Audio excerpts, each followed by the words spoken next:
Hi everyone. Today we'll start on the topic of UGC management paper. Hi everyone. Today we'll start the UGC NET Management paper 2. Uh, First we discuss the decision making. It's the concept is the simple like the process of selecting the best alternatives from the available option to solve the problem.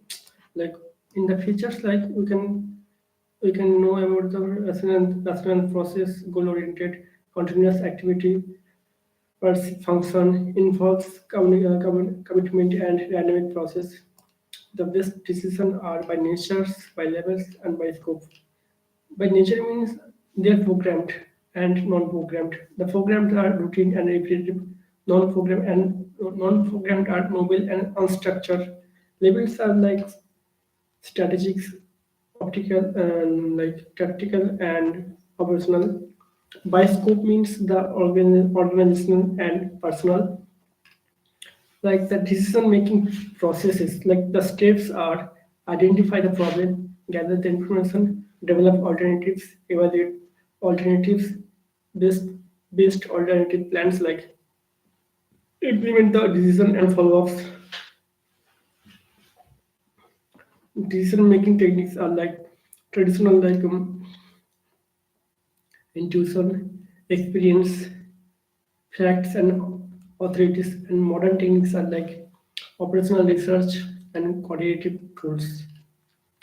Main thing is that modern techniques are operational research and quantitative tools and qualitative tools. So we know about the operational research means linear programming, game theory, human theory, and simulation. And the quantitative tools are like decision trees and cost benefit analysis, break-even analysis, and qualitative and tools like brainstorming, Delphi technique, and nominal group technique and six thinking hats.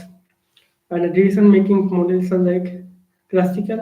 We can first to talk about the classical like all complete information, all the alternatives known, and optimal decision. Bounded rational models like Herbert Simon model, like limited information and satisfying code enough and cognitive limitation. The incremental model are small adjustment, trial and error, and gradual changes.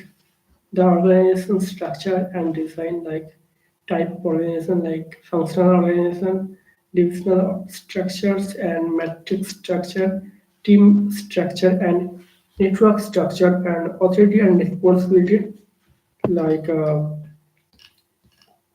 first we talk about the function structure like grouping by function, advantage like economy of scale and specialization. Economy of scale means by volume, not variety. Means we are producing more to make the product more cheaper. And disadvantages means maybe coordination issue, narrow perspective. And if you go for the regional structure, then we come for grouping by products like geography or customs or customer choice, maybe particular relations, maybe there, and matrix structure like dual reporting, like functional and projects. Advantages are flexibility and balance focused, and disadvantages are confusion and power struggle. Okay, now we come for the team structure like cross-functional team. Like advantages are like uh, um, innovation and responsiveness. Innovation and responsiveness. Disadvantages mean time consuming, coordination issue, and networking structure are outsourcing partnerships. Advantages are flexibility and focus on code. Disadvantages means loss of control, dependency. So this is the network structure and the authority of responsibility. Like authority means the right to command and act, the follow, the like the flow and downwards and delegation. Like this is the authorities, and the authorities are two types, like mainly line authority and staff authorities. The line are the main director direct the commands of our subordinate, like they are the bosses, and the staff are the adversary, like they are supporting the advice to the bosses, and the functional authorities are the specialist authority across the departments, like finance or something like that, finance or marketing departments. They can be both staff authority and functional authorities. Responsibility, obligation to perform a task and show upward and cannot be delegated. Accountability, like the answerability for a result can be delegated. Certain cases, centralization, the decision concentrate at the top, like uniformity and quick decision better control, but there is maybe overload, delay, or slow morale, and factor affecting the organization size, nature of the business, philosophy of the management, cost variation, ability of the managers. These are the factor affecting these kind of things. And the span of control, the number of subordinate directly reporting to the managers, span of control can be two, like one narrow, another is broad. The narrow is like one manager control few people, and if one manager control many people, then it's broad. And this is like I already told, like narrow span mean few subordinate, wide span mean many subordinate. It's like a tall, it's like a flat structure. Then we can come for a formula. This formula you can remember, but it is not so important for the management net UGC NET exam, I think so.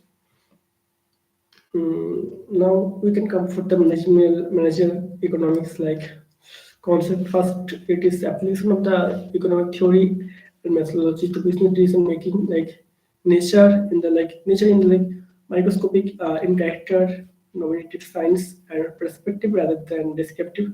The scope are like determine the analysis forecasting. It's not so important. You can close this one, because the scope are like for every management their scope are same thing like that, like control, management, forecasting, analysis, the same thing for every kind of things. For business decision,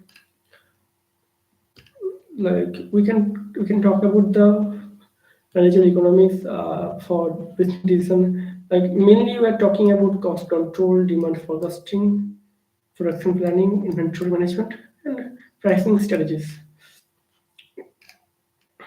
And now demand analysis.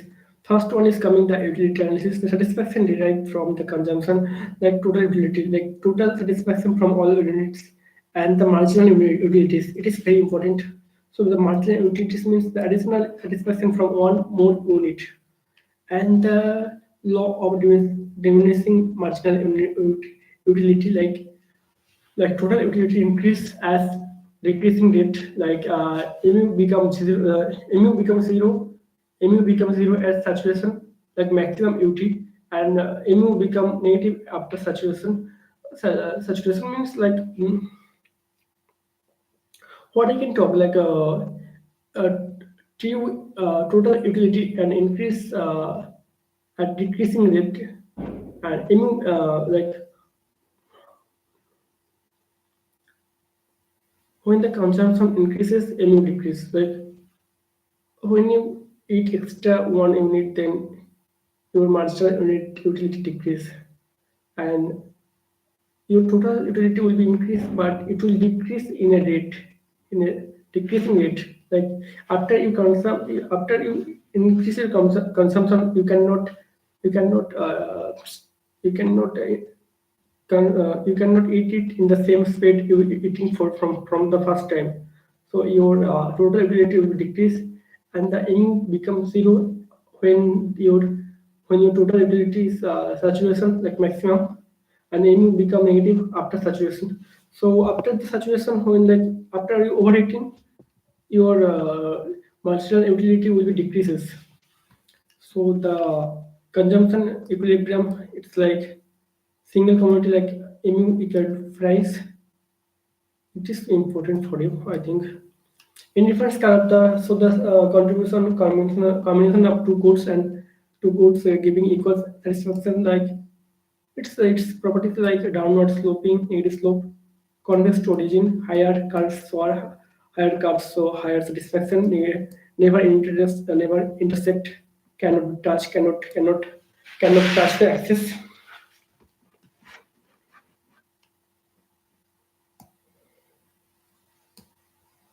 Now we come for the budget line. So combination of affordable with given income, where the indifference curve is tangible to budget line. Like MRS means price ratio. I mean MRS means marginal price of a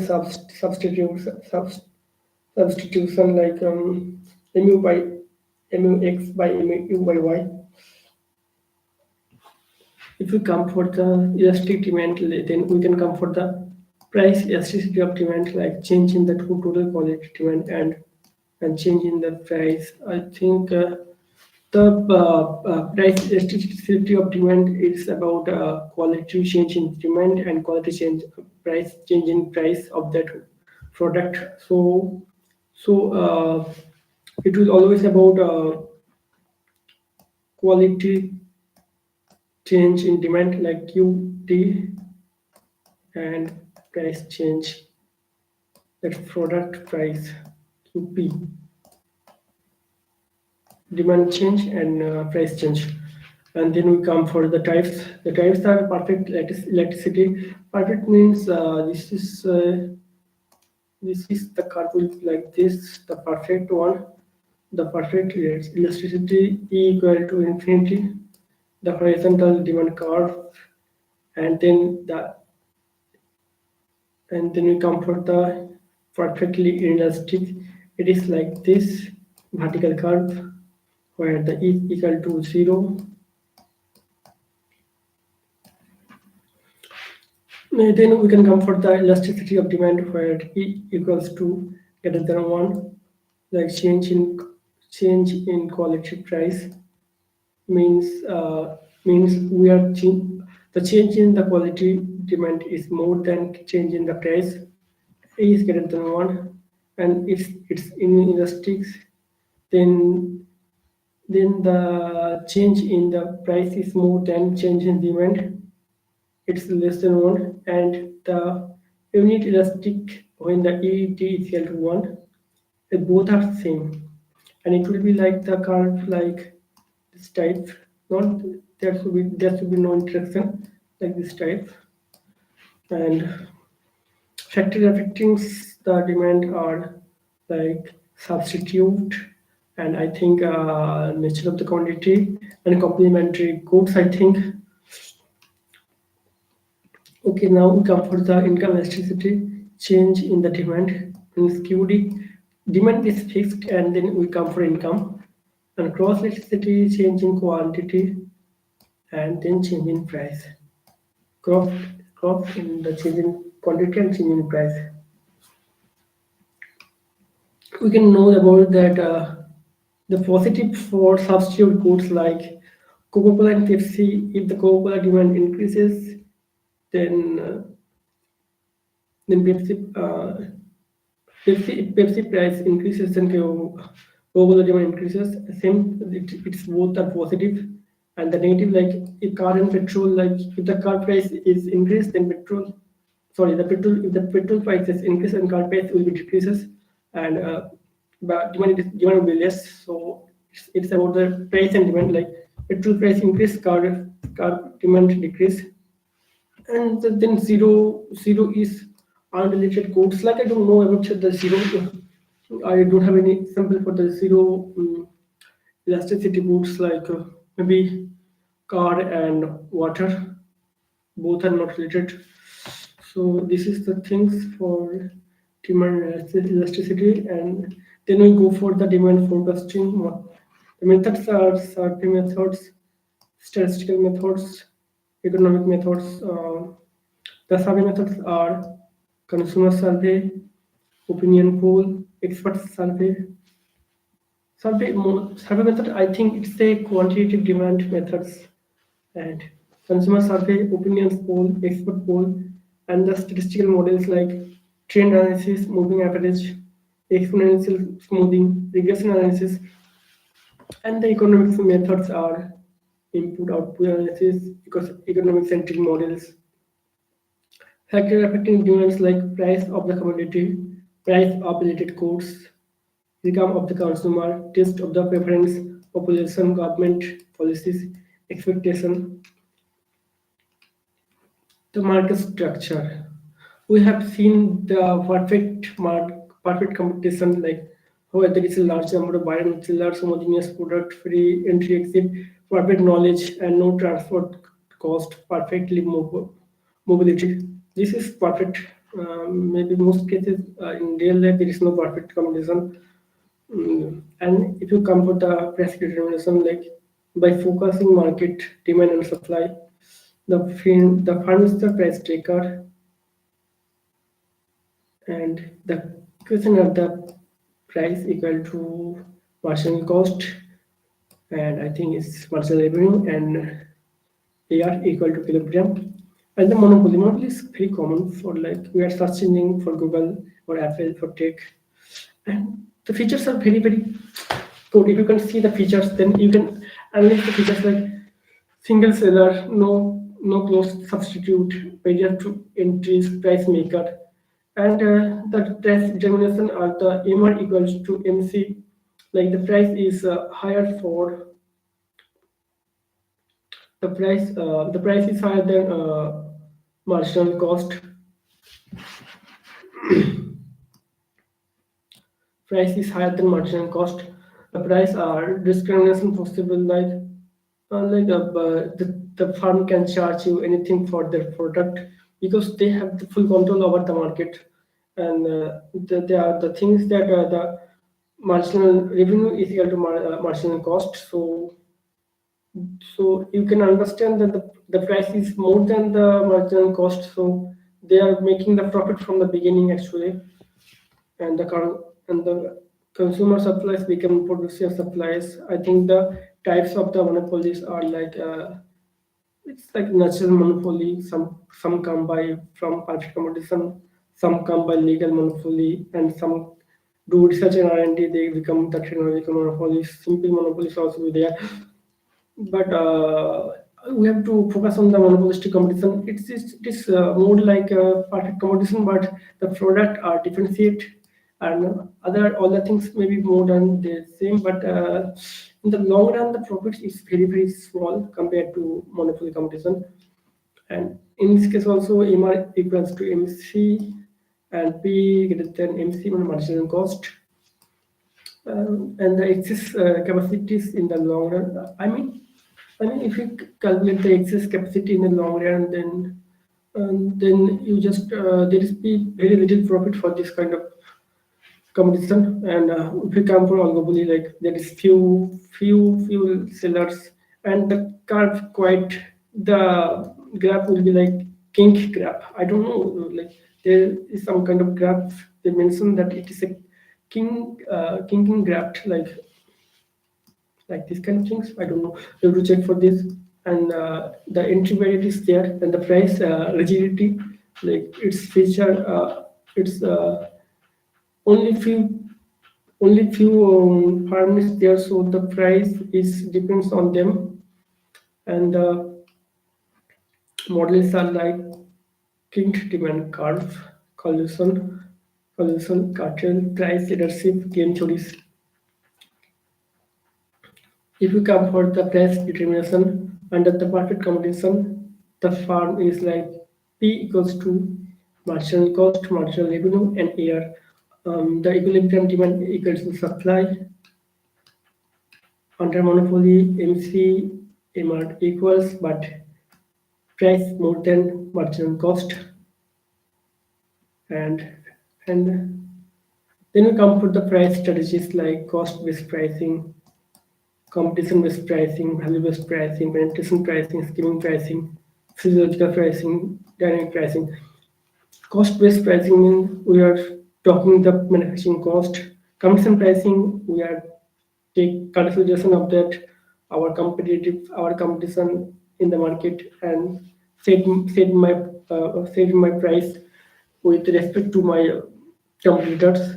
Value-based pricing are like we compare the values of the different products, and penetration pricing like market penetration for the product. Like we want to enter a new market, so we decrease our product price very low, and the skimming pricing is about like first we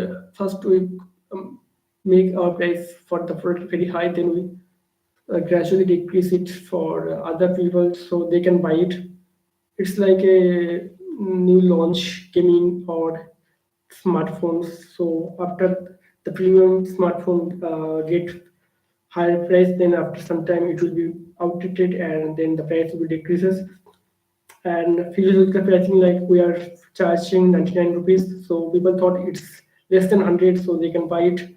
And dynamic pricing, it's about the market condition, like stock market and political situation, external factors can affect the pricing. National incomes like concept like GDP. GDP is the gross domestic product a country produced during a year. Total goods and service produced by the country in a year. And there is mainly 5.5 items in the GDP, like first consumption by the public, investment by the government, and maybe foreign substitute, I don't know, but both of them will be there, and then government spending, and then export, what we export, and minus what we import. So this is the equation for GDP. GNP means like if the GDP is the what India produce, GNP is the what Indian produce across the globe. So what need factor income about like all the Indians across the borders, not only in India but other parts of the world, how much they earn, all the factors we include, then it will be GNP, gross national product. Then we come for the net national product, NNP. It's the depreciation from GNP. So after we conclude all the things, we have to subtract the depreciation in that year, and then we come for the national income, the NNP, indirect tax plus subsidies. Then it is good. Now come for the personal income tax, like PI. PI equals to NI minus corporate tax, undistributed profits, transfer of payment, disposable, responsible income, like DI. DI means PI minus personal tax. Per capita income. Per capita income, we know that the total income of the country by population, it will be very low for India. I think it's more less than $2,500. Maybe in the rupees term, it will be like 1 lakh something around that. The total national, the type of the incomes are for nation. They can be derived from the valuation by territory. Valuation means the real national income and the nominal national income, and territories mean the domestic production or the national income, including the abroad and the within the country. Both are different. Like we first we can consider the inside the country, then we consider outside, like abroad, from where NRI give the money to Indian, and the measurement of the methods like product and output methods, income methods, expenditure methods. Now we can see these kind of things. The sum of the product in each sector are avoid this double sum correcting. Like we avoid the double counting. Like use the value to approaches to maintain the product and output methods. Expenditure methods is same like GDP methods. So, this means we can measure the methods by expenditure methods, income methods, and product output methods.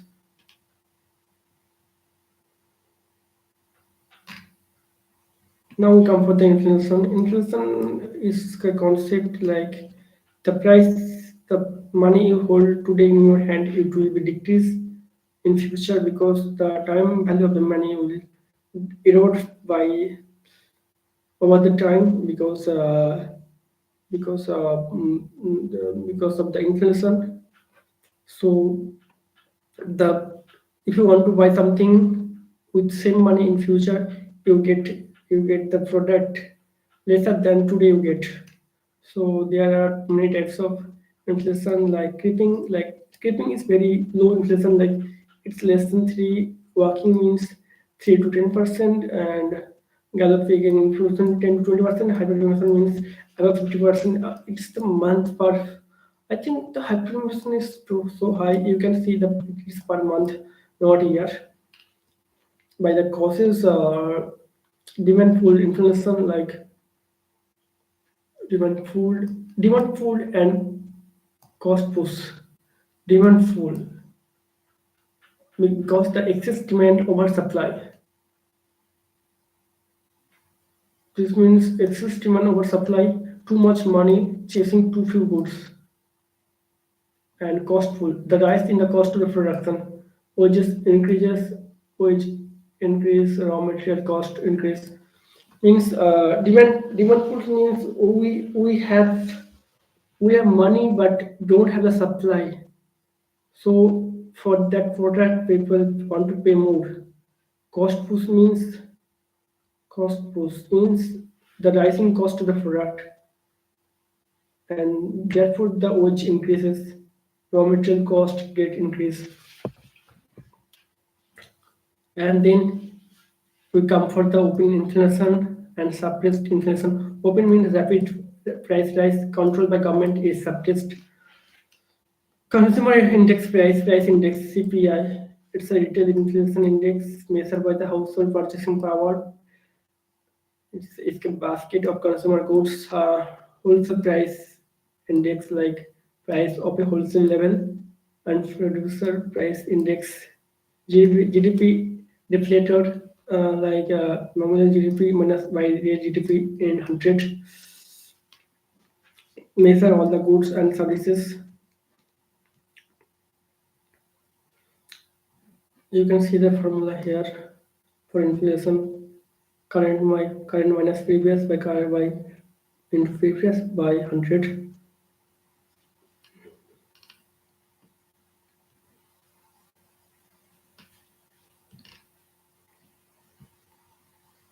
Inflation can be good and bad for the economy. Good for like stimulate production, benefits debtors, encourage investors. Negative for like reduce the purchasing power, harm the fixed income groups. Distorted the resource allocation, uncertainty increases, balance of payment problems, controls measures like monetary measurement, increase the internal rate of return, increase the CRR and SLR, and credit rational, open market operational like sales, securities.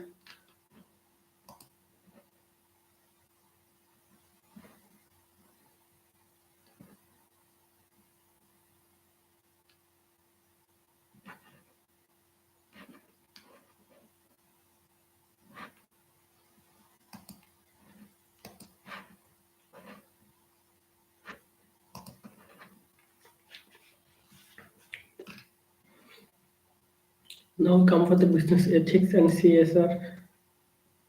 Business ethics are the moral principles and statements that guide behavior in a business. Source of ethics: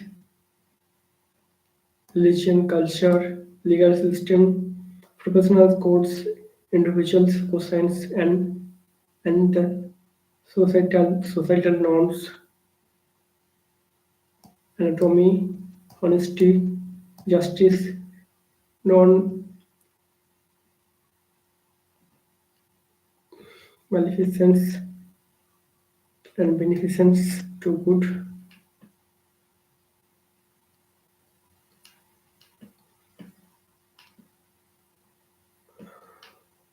Ethical dilemma like profit by employee welfare, individual versus organization's interest, short-term, long-term gain, whistleblower dilemma, competitive intelligence gathering. You can see this. This is a real-life example for ethical dilemma we observe in our real life. And corporate social responsibility, the corporate who actually have turnover more than 5 crores, I think, profit. They have to give 2% of their profit to social work, on social responsibility work like environment, social development, economics impact on that area where they're working. And the pyramid is like quite economical responsibility, legal responsibility, ethical responsibility, philanthropic responsibility, and be profitable, obey law, do what right, be good corporates, which is relationships. It's more than that. Maybe this act come in 2013, and 2% of the average net profits for the companies meet threshold criteria. CSS, CSIR India, it's quite a benefit for them. The corporate governance systems like uh, rules, practices, and process for directing, controlling, and for the companies.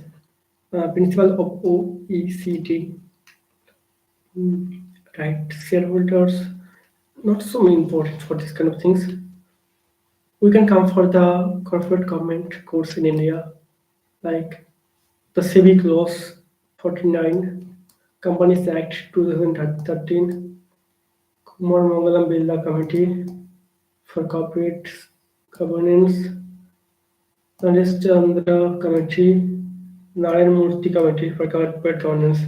This is quite interesting governance code established by Government of India, GY. So you can see that government also try to make something law for the corporate governance.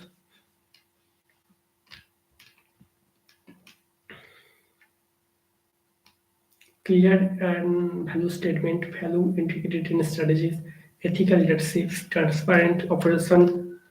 Core values are like integrity, excellence, innovation, respect, accountability, sustainability. These are the values, core values for value in value-based organization.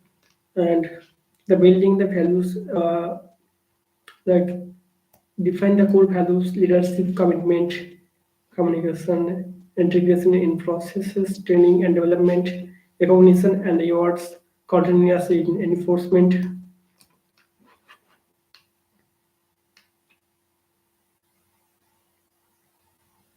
Now we come for the most debated question. First, we take the question, define the management and explain its feature. Management is like goal-oriented, universal, multicultural, dimensional, continuous, dynamic, intangible, group activity, arts and science, Fiore's 14 principle, Mustard division of work, order, centralization, equity, initiate, esprit de corps, unity of direction, unity of commands, discipline. I mean, you can see this chat and you can see the answer from here. And differentiate between the scientific management and administrative management. We know about scientific management, it's F.W. Taylor, and the administrative management, Henry Fayol. You can see from here also, we are focusing on shop floor works and areas. We are focusing on the overall organization. It's approach of bottom up, it's top-down approach. Efficiency and productivity, it's the principle of and functions. It's operational, it's managerial, it's micro, it's macro, time motion studies, 14 principles. Now explain the systems approach to management. System approach is like improve process, output, feedback, environment, external factors. It's quite simple. If you want to know about the characteristic, I think you should note the dynamic equilibrium that is there.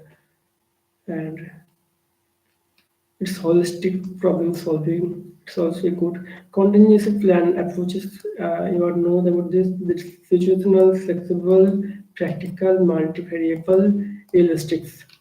I think it's quite good for day-to-day activity.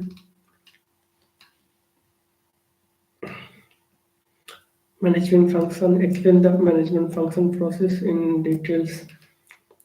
Like we are actually know about SMART, like specific, measurable, achievable, relevant, time bound, setting objectives, deploying the premises, assumption about the futures, internal and externals, identifying the alternatives like generating multiple options, evaluating alternatives, selecting the best alternatives, implementing plans, follow-ups.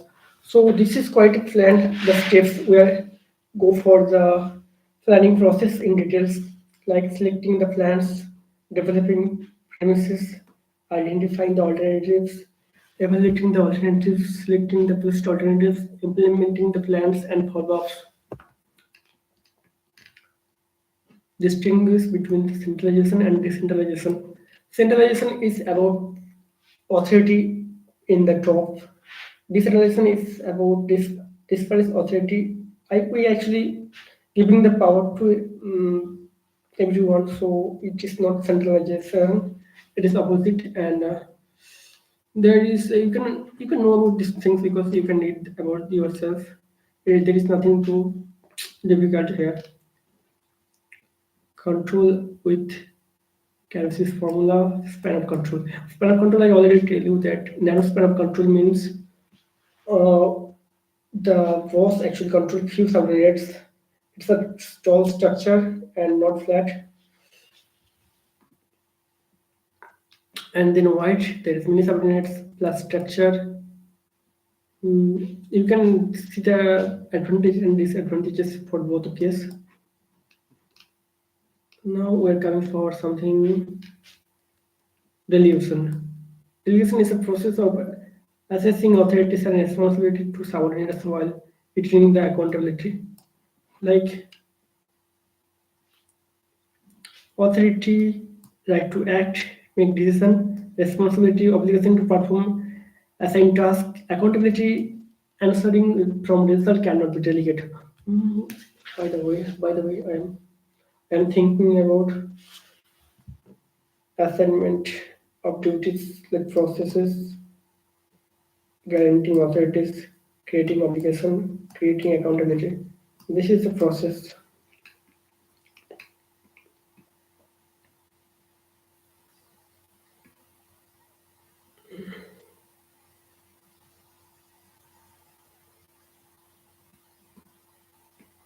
Barrier to delegations like lack of trust, fear of losing controls, maybe lack of controls, subordinates, electedness, overconfidence.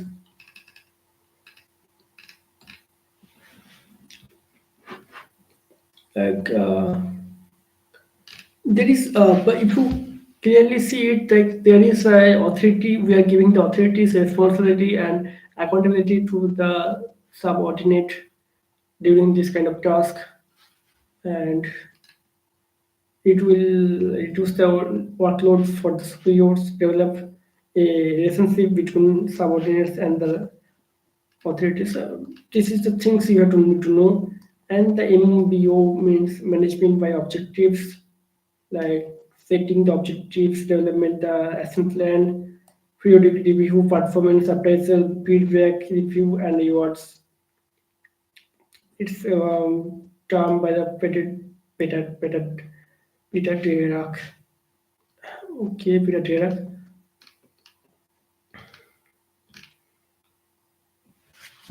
MBO mainly focus on managers and subordinates jointly set objects.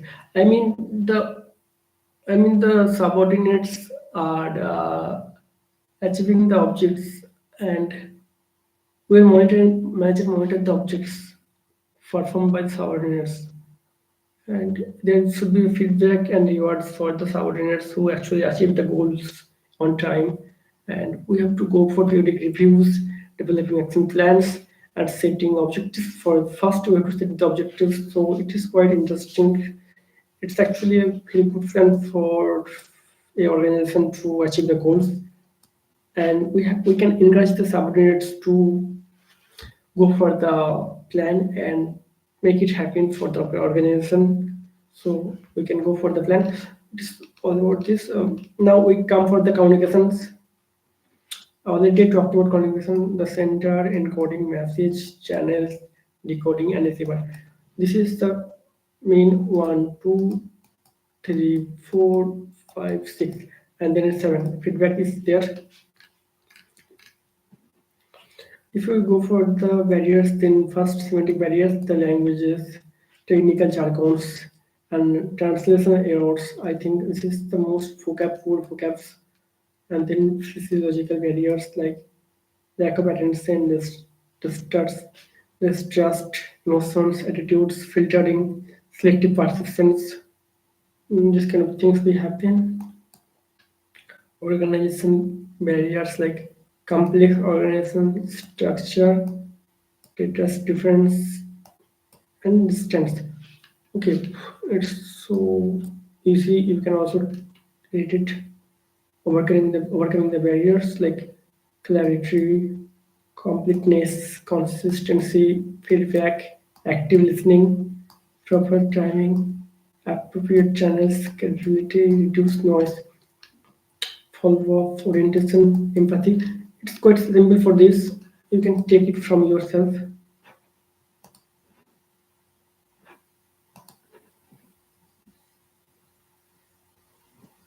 Differentiate between formal and informal communications. Like if you go for the formals, then you can see that formal are more official, defined by hierarchy, slower, more accurate, documented evidence flow through chain of commands can be controlled. Official information, memos, reports, meetings, and if you go for unofficial, then it's like flexible.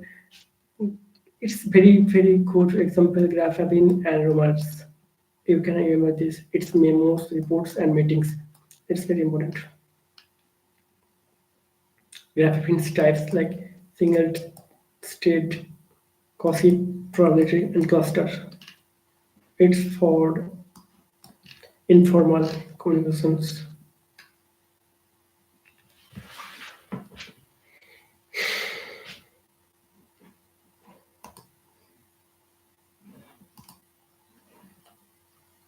I think today's we can stop here.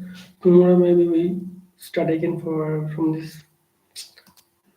the question number 14, decision making. So today we can stop. So good night, friends.